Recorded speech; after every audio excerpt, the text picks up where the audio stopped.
And give everybody just a few minutes, not too long, to jump on. We have a special guest this evening. Super excited about our guest. See, I will go ahead and introduce you. This is Michael Smith. He is a local insurance agent, and he has a lot of good information. So, Michael, please tell us about yourself. Okay, good evening, everyone. Thank you, Krista, for having me. It's been a long time trying to get together on this, but I'm excited to be a part of your show. I watch most every night, so I'm glad to be a guest here tonight. My name is Michael Smith. I'm a local agent here in Stafford, Virginia. Been in the area for about 7 years. Migrated from Florida. Been with State Farm for about 28 years now. I tell people I started when I was 12. So, but extensive background with State Farm, starting with claims. I started my career as a claim representative and went through several different positions there, handled marketing, administrative services down in Florida before becoming an agent. So, again, been in the area for about 7 years with my agency there on Route 1, taking care of policyholders, handling claims, whatever's necessary. So that's a little about me. That is a long time. Yes, long You must time. love Yeah, what you do. I do. I absolutely do. And I'll tell you, I got involved. I had an older brother. Um, and I don't know if there was a correlation or not, but I'm the youngest. He's the oldest.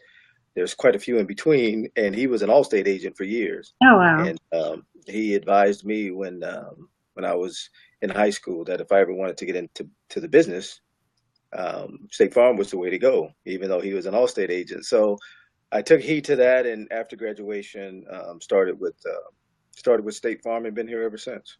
That's great. So, yeah. hmm Well, real quick, I want to let everybody know that's jumped on, introduce you again. This is Michael Smith. He is a local insurance agent. We have Eric. Thank you for joining. Valentine is on. Thank you for joining, sir. NGK, welcome, welcome.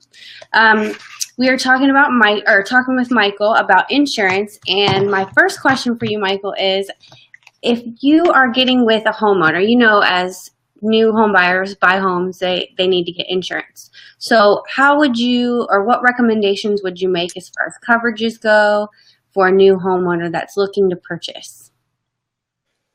Good question. First thing I would do is speak with them about what they feel comfortable insuring, how much they feel comfortable insuring. Most people, when they buy a home, they're very much concerned about the mortgagee's interest. So typically, I get homeowners who will ask for coverage consistent with the amount of their loan, Mm-hmm. just to protect the mortgagee. And so that's usually as a result either of an appraisal, professional appraisal that they've had done, or other documentation that they can provide. We will insure the home for whatever the policyholder requests within reason. However, my recommendation to my policyholders is always to um, determine the replacement cost value of the home as opposed to the appraised value or even the market value. Because, as you know, what someone is willing to pay for a home, represents the market value, but it doesn't necessarily represent the replacement cost value. So, Very true. right. And for instance, if your home were to burn down 6 months after you move in, what is it going to cost a contractor to come in and rebuild that home from the ground up? That might not be, the market value or what you paid for it or or the amount of the loan that you have with your mortgagee. So it's always imperative to make sure that you understand the replacement cost as it relates to the appraisal cost and the market value. Very good points. Because I know when I was shopping, I didn't understand that. And I don't think it was even explained to me from the very beginning. They were just asking me, what coverages do you want? And I'm like, I don't know. What do you recommend? And they're just like, oh, well, we use this. And they didn't really explain it. And I'll tell you, there's a lot of value in speaking with someone who actually explains to me what I need. Because, for example, another example is car insurance. I didn't Right. understand that I was playing with my own coverages online and took them down to the lowest cost or lowest coverages because I thought, okay, well, this looks good. I don't have a clue. I'm not an expert in insurance. I don't know what I need. And it's good to have someone that actually helps you and guides you through that process, because I'll tell you, the average person doesn't know or understand anything about it. Absolutely. And that's the disappointing part, because um, part of the reason I'm an agent now is because for the first 15 to 20 years of my career with State Farm, I was on the claims side. And I would experience those situations with policyholders where they would call about their claim, and I would explain the coverages, and they were dumbfounded. They didn't have coverages they thought they had. They had higher deductibles than they realized. The vehicle wasn't valued as much as whatever those misconceptions were. They never felt comfortable that they had a real feel for the amount of coverage they had and what was covered in the event of a loss at that time. And I was on the back end having to explain that, apologizing more often than not. I'm sorry, it's not a lot we can do. This is the contract. And I actually found myself thinking, gosh, I'd love to be able to educate on the front end, and consequently, started that path to trying to become my own agent, so that when I did get that policyholder and they did need that one-on-one attention, and I did get a chance to educate them, they felt better about their overall coverage protection as a result of that. And that's really the joy that I get from this job, being able to help those policyholders feel better about every aspect of their coverages. Well, that's really good. And it's nice, like I said, it's nice to see that someone actually cares. I've dealt with one other gentleman that is really, really good at explaining coverages. And I think that's very important, because I think if you can see that someone that cares, not only are they going to call you, but they're going to become like a friend and kind of just comfortable with you. And you become a lifetime customer because they know, like, and trust you. Absolutely. Yeah. Absolutely. That's invaluable. So I don't know if you can answer these questions now, but I was thinking, it just popped into my head. So there are lots of different things when you're going through the coverages. Do you think you can like touch on some of those, standard coverages and say like, here's a point, I think, like 25,000, 50,000, and kind of walk through some of them, give some examples of the different points? Sure. On the homeowner side, you mean, right? Right. Absolutely. More often than not, most insurance companies are the same in terms of what they cover and how they cover it. The packages can be different, but 9 times out of 10 they're relatively the same. So the dwelling coverage is the primary coverage, right, for your homeowner's policy, and that's the home itself. Not necessarily taking into consideration any property. If you're on an acre or two of land, and the standard homeowners policy doesn't cover the land itself. It's just the dwelling, which is your home, the physical home. That's usually the first line. $350,000 home, if that's what you're dealing with. Typically, 75% of that value, or 75% of the dwelling cost, is your personal property. Okay. So most people don't realize that when they get personal property for their home, they wonder how did you determine that number? Where did you come up with that figure? And that's all that is. Like I said, most insurance policies are standard from that standpoint. 75% of the dwelling, whatever that is it represents your personal property coverage. Okay. And then the next line item is typically what's called dwelling extension.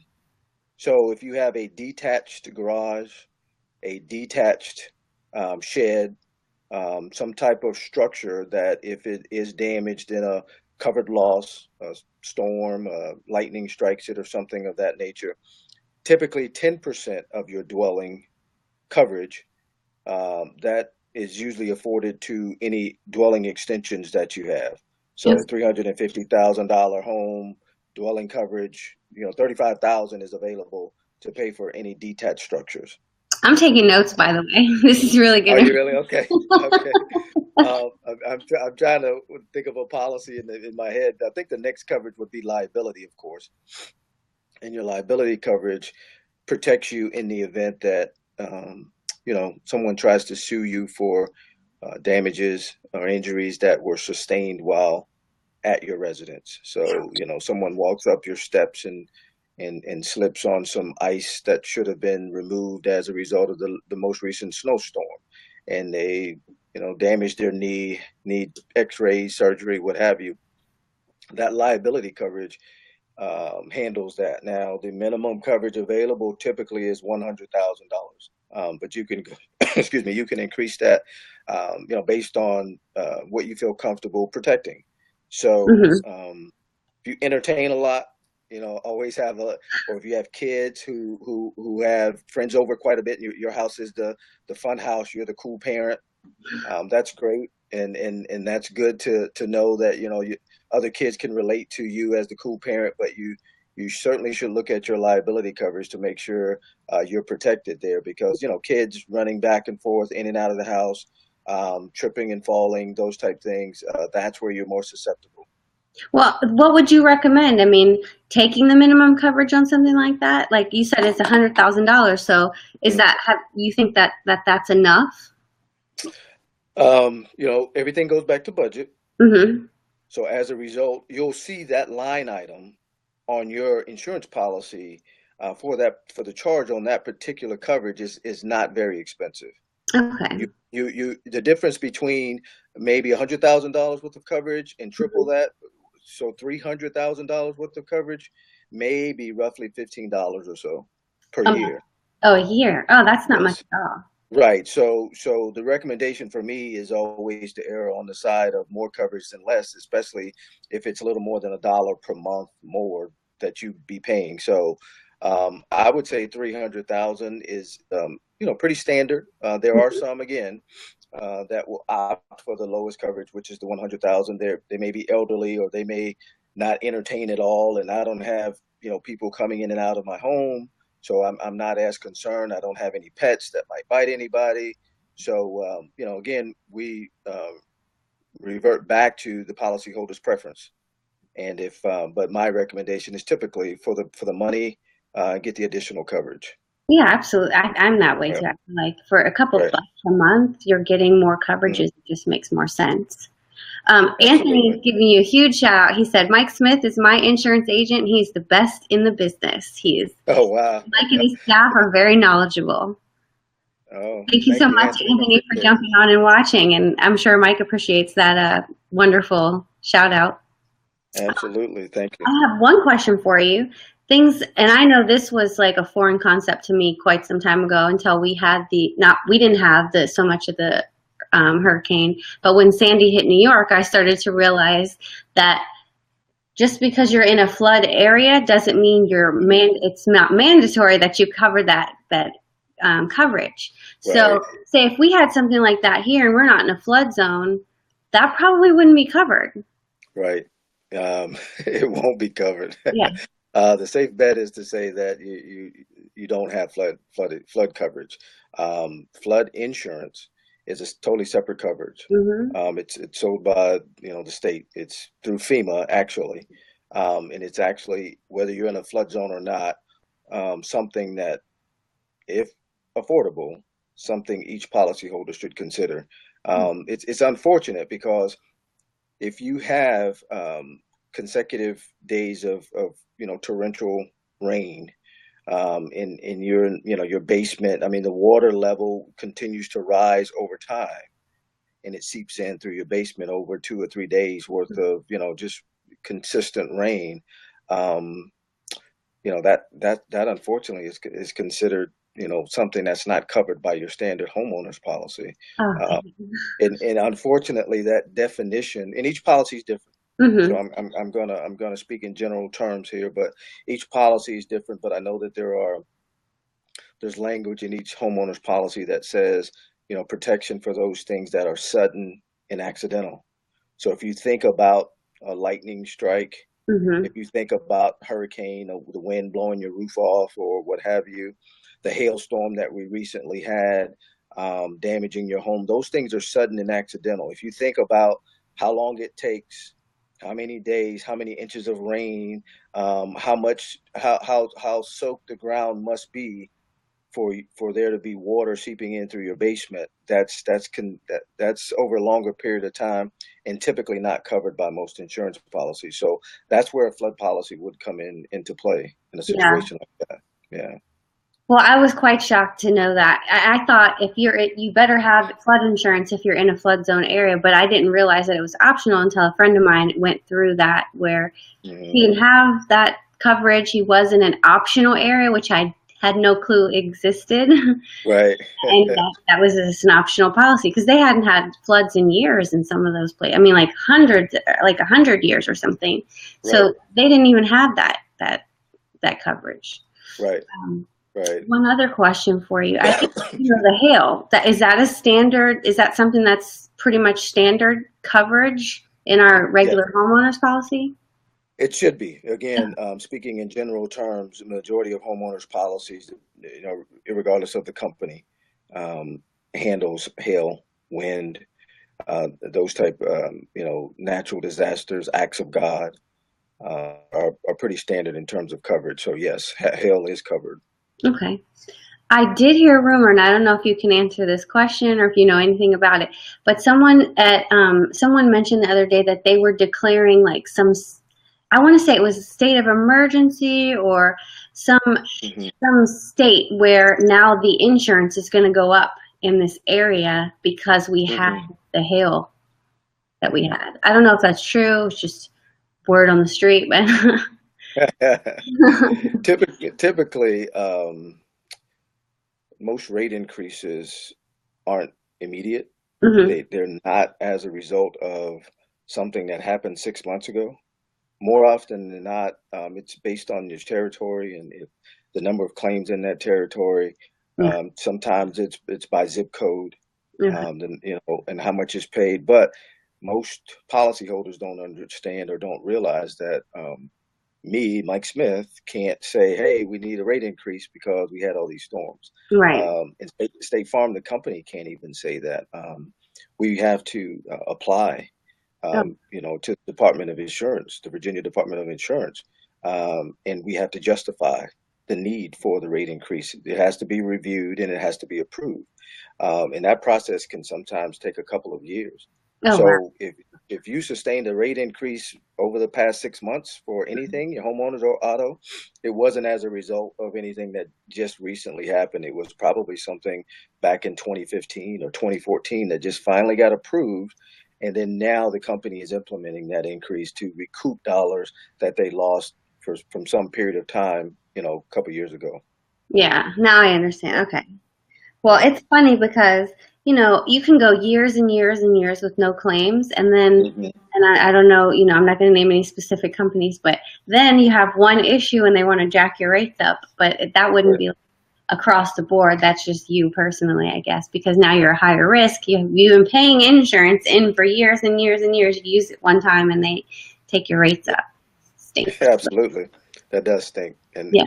and I will tell you that recently, again, most insurance companies are the same. If one's doing it, more often than not, you'll find your insurance company following suit at some point. But there was the streamlining effect to make sure that we remain able to um, provide insurance to homeowners in the state of Virginia. There was a concerted effort over the past probably 5, 6 years to ensure the best. Again, not just State Farm, but as you look in at the coast, Virginia Beach, there are setback areas now where a lot of insurance companies they don't want that exposure, so they're moving further inland and they're taking the better policyholders and those that have an extensive claim history are some that are not offered renewal contracts. Yeah. It's just do the math. You can't continue to pay for claims with that type of exposure and expect to be solvent over the years, and then when that big hurricane does come hmm and causes $2 billion worth of damage, you want to be able to pay those claims that are on the books. So now every insurance company is taking a closer look at the book of business that they have on record and making sure that it is good business, that it is, what we can afford to keep so that all policyholders can afford their insurance. Because if not, then everybody across the board does sustain that increase. So it's unfortunate, and as you mentioned, you pay insurance all those years, and then you do have a claim, and maybe you have an increase. Each situation is different. Each homeowner's policy is different. Each Mhm. policyholder situation is different. So Well, here's a question for you, and I know they can do this. How can you mandate, not you, but in general, how can they mandate you have to have insurance, but then some insurance companies just don't offer it? They're like, we just don't cover that, but you got to have it. But it's so hard to find sometimes insurance companies that will cover you. you mean, well, Like, for example, not like you said, in Virginia Beach, the Virginia Beach area, now they want to come in more inland because they've had a lot of claims. mhm. But you've got to have it. Right, right. There are companies that will offer it. Part of the reason I left Florida was because when I opened my agency there, most insurance companies were exiting Florida. They did not want that exposure at all. State Farm was one of the few that remained, because we had too many policyholders to strand, who had been paying premiums over, several years, 20, 30, 40 years, some of those policyholders. But a lot of the major insurance companies left. State Farm remained, but they did not want a new agent like myself to open his doors or her doors. They didn't want that with the uncertainty of whether or not we would remain. Because again, we Yeah. were looking at the time for the government, the Department of Insurance, to provide us with the necessary increase in premium in order to remain in the state. Because it was a very tumultuous time, very political time. The Mhm. election was happening. Um, they opted to not allow us to open our agency. They didn't want us in that climate. Wow. So I ended up using that as an opportunity to relocate, and I ended up in Virginia. And then the same situation followed me to Virginia, where we were doing not on the same scale, of course, but very similar. I think Virginia took a page out of Florida's book and said, "Let's get in front of this thing before it Hmm. gets beyond us," and then we're being reactive as opposed to being proactive. So there are companies that is now in the state of Florida where the state offers insurance to those folks who can't get it anywhere else. Okay. Okay. Now that's good to know. Right. Yeah. Yeah. And it's the same here. And then there are independent companies that come into the state when those situations occur that are willing to take on that risk. Yeah. It's at a significant premium, but there are companies out there that will write that business. Okay. Yeah. Well, that's good to know. Yes. Now, Yes. you were talking earlier, you wanted to talk a little bit about the contractors and the hailstorms that we've had lately. Yes. Yes. Just a bit of advice. You mentioned that how unfortunate it is to, over a course of a period of time, pay insurance, pay insurance, pay insurance, and then the first time you use it, you're subject to scrutiny or even cancellation. Hmm. Um, but what I encourage my clients, especially here in this recent hailstorm that we had, make sure that the extent of damage that you're claiming with your insurance company warrants submitting a claim. Unlike your auto insurance, you driving down the 95 and a rock truck hits it splashes a rock and it breaks your windshield. There's not a lot you can do about that. Or deer jumps in front of you and you hit a deer and you have $3,000 worth of damage to the front end of your car. You take that into the body shop and you pay your deductible, $500, $250, whatever that is. Your insurance company pays the difference. That's pretty standard. When Hmm. you're dealing with homeowners, you want to save your homeowners claims for those that, I call them the biggies, Yeah. those that really warrant making a claim. So in the midst of all these storms that we recently had, I had several policyholders calling me saying that they were contractors just scouring their neighborhood, saying that you have extensive hail damage on your roof and you need to submit this to your insurance company. And so I counseled one of my elderly clients on making sure that we got a couple of independent estimates, um, couple of companies that we trust that we've done business with in the past that's been on our approved list, and we wanted those contractors to go out and do a free estimate, a courtesy estimate, make sure that there is hail damage, and if that Mhm. hail damage warrants submitting a claim. So she had about $2,500 worth of damage. She did have some damage, but then she had a $1,500 deductible. Oh, yeah. So the difference would be a payment of $1,000. And Mhm. so then I have to talk to the policyholder as to whether or not you want that on your claim history, and State Farm pays $1,000 as a result of you submitting that claim. Right. There are some where it's less than their deductible, but they've already submitted the claim. So whether your insurance company pays um, a significant amount for that claim, whether it's below your deductible or whether it's just a minimal amount, it still shows as a claim in your claim history. And then, God forbid, something happens later in the year and there is a kitchen fire and there's $50,000 worth of damage to your kitchen. That's certainly worth submitting a claim, but that's two claims in one calendar year. And that's where insurance companies start to look at frequency, your claim history, regardless of the payout amount. It's so you just want to make sure that when you do submit that claim, it's not arbitrary. It's not, hey, all my neighbors had hail damage, so I want to report a claim. Right. So I've encouraged a couple of my clients, even Mr. Anthony, to we have him scheduled to have a contractor come out and take a look at his home to make sure that we know what we're dealing with before we submit that claim and put something on his claim history. Well, I think that's excellent advice. And I'll tell you what, I did not have that.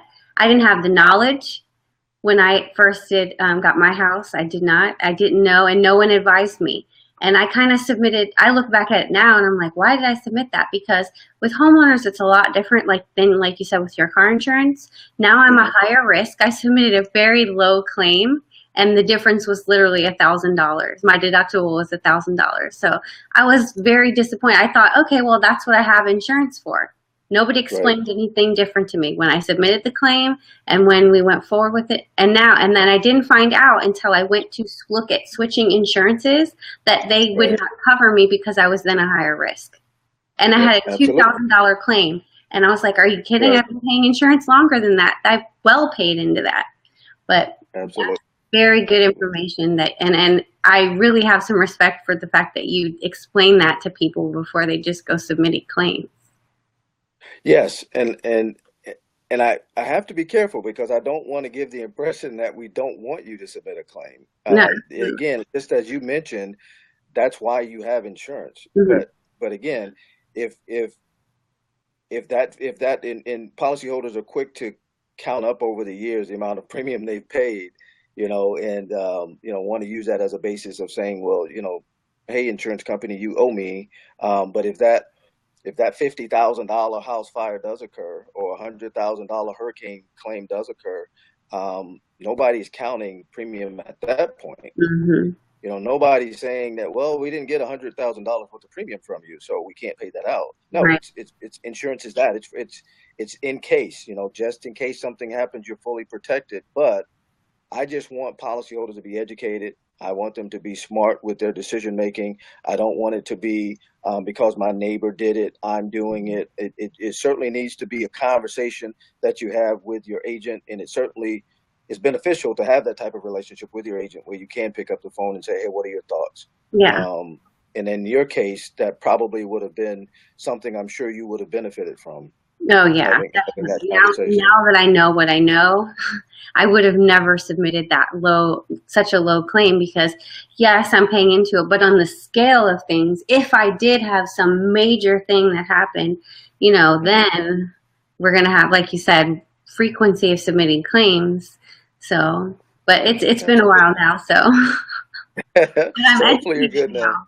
I'm educated Yeah, now, so I really appreciate that. But absolutely. I don't think I have any further questions. It's been great speaking with you this evening. You've got given a lot of information. I'm sure there are a lot of Oh, people out there that learned something tonight.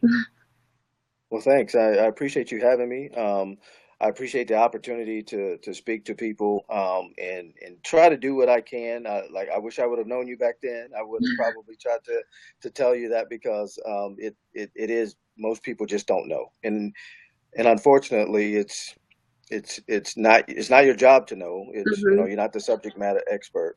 And when I have a real estate question, you know, you're the person that I would call because I don't know the intricate details of that. So hopefully something tonight will help someone who maybe was anticipating presenting a claim tomorrow, and now they'll go out and get a contractor to make sure that they have a claim that's worth submitting. So I appreciate you having me on, and look forward to maybe doing it again here in the future very Yeah, soon. definitely. And if anyone, I know you have a second office now, which is great, and Right. congratulations on that. If Right. anyone wants to reach out to you, how could they get in touch with you? Yes, absolutely. Thank you for that. I'm located in Stafford, off Route 1, Jefferson Davis Highway. My telephone number at that office is 540-720-8404. But you can also reach me on my cell phone. I give that out to all my clients as well, so that you know, those situations come after hours, you're able to stay in touch with me. And that telephone number is 540-841-8946. So feel free to reach out to me. If there's ever anything that I can do, I'd love to be able to help you. Great, and I'm going to put those numbers for you in the comments, so that way anybody watching on the replay can make sure they have your information. And Okay. it was All really nice speaking with you. I always enjoy talking with you. You're such a like calm, relaxed person, and I'm right. so hyper and high strung. Right. Well, It thanks. really I has a appreciate it. calming effect on me. Oh, well, good. That's good. Well, thanks again. I appreciate you having me. And keep up the Thank good you. work. I really enjoy your program, and I've heard a lot of good things from other people about it. So you're doing a great job. Oh, thank you so much. I appreciate that. And All I will righty. talk to you again soon. Thanks, guys, for Okay. watching. You guys, everybody have a good night. All right. You too. Bye bye. Bye.